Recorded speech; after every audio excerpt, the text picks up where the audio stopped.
सियासत में आज एक बड़ा उलटफेर, एक बड़ा चेहरा, एक बड़ा फैसला।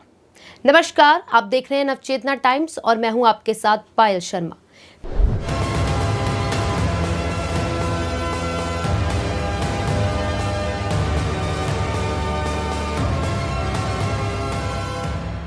बिहार को मिल गया है नया मुख्यमंत्री, नाम जिसका है सम्राट चौधरी। और इस सियासी बदलाव में एक और बड़ा अपडेट सामने आया है।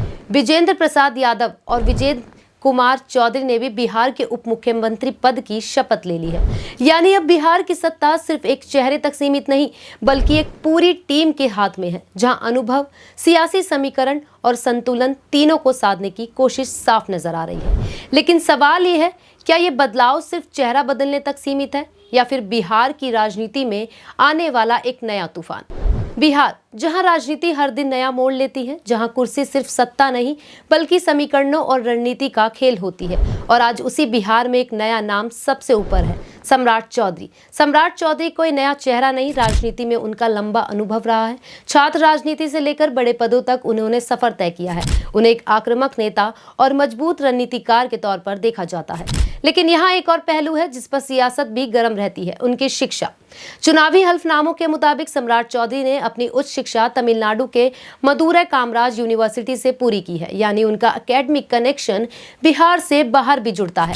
इसके अलावा उनके एक हल्फनामे में कैलिफोर्निया पब्लिक यूनिवर्सिटी से डॉक्टर ऑफ लेटर्स की मानद उपाधि का भी जिक्र मिलता है। विपक्ष लगातार उनकी इस डिग्री पर सवाल उठाता रहा है। कहा गया है कि ये यूनिवर्सिटी अधिकृत है, क्या ये डिग्री वैध है? तेजस्वी यादव ने भी उनकी शिक्षा पर सवाल उठाते हुए कहा था कि सम्राट चौधरी की पढ़ाई को लेकर कई बातें साफ नहीं है। वहीं नीतीश कुमार भी उनकी डिग्री को लेकर टिप्पणी कर चुके हैं और प्रशांत किशोर जैसे नेताओं ने भी इस मुद्दे को उठाया है।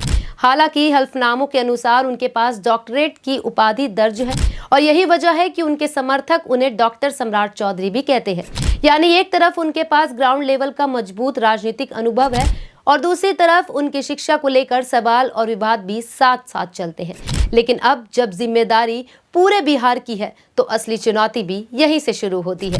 अब वादे नहीं, नतीजे देने होंगे। बिहार की जनता आज भी कई बड़े मुद्दों से जूझ रही है, जैसे बेरोजगारी, खराब शिक्षा व्यवस्था, कानून व्यवस्था पर सवाल और सबसे बड़ा मुद्दा पलायन का। हर साल हजारों युवा बिहार छोड़कर दूसरे राज्यों में नौकरी की तलाश में जाते हैं। ऐसे में सवाल ये उठता है कि क्या सम्राट चौधरी इस तस्वीर को बदल पाएंगे? क्या वो बिहार के युवाओं को यही रोजगार दे पाएंगे? क्या वो निवेश ला पाएंगे? क्या वो कानून व्यवस्था को मजबूत कर पाएंगे? या फिर ये भी सिर्फ एक राजनीतिक बदलाव बनकर रह जाएगा? विपक्ष भी इस पूरे बदलाव पर लगातार हमलावर है। उनका कहना है कि ये सिर्फ सत्ता बचाने का खेल है। चेहरा बदला है लेकिन हालात नहीं बदलेंगे। वहीं दूसरी तरफ समर्थकों का भी कहना है कि ये नए बिहार की नई शुरुआत है, एक ऐसा फैसला जो राज्य को नई दिशा देगा। लेकिन सच्चाई क्या है? सच्चाई ये है कि बिहार की जनता अब सिर्फ वादों पर भरोसा नहीं करती, जनता अब रिजल्ट चाहती है। सम्राट चौधरी के सामने सबसे बड़ी परीक्षा यही है कि वो जनता का भरोसा कैसे जीतते हैं, क्योंकि कुर्सी तक पहुंचना मुश्किल जरूर होता है, लेकिन उस पर टिके रहना उससे भी ज्यादा मुश्किल होता है। हर फैसला अब सीधे जनता के जीवन पर असर डालेगा, हर कदम पर नजर होगी, हर वादे का हिसाब लिया जाएगा।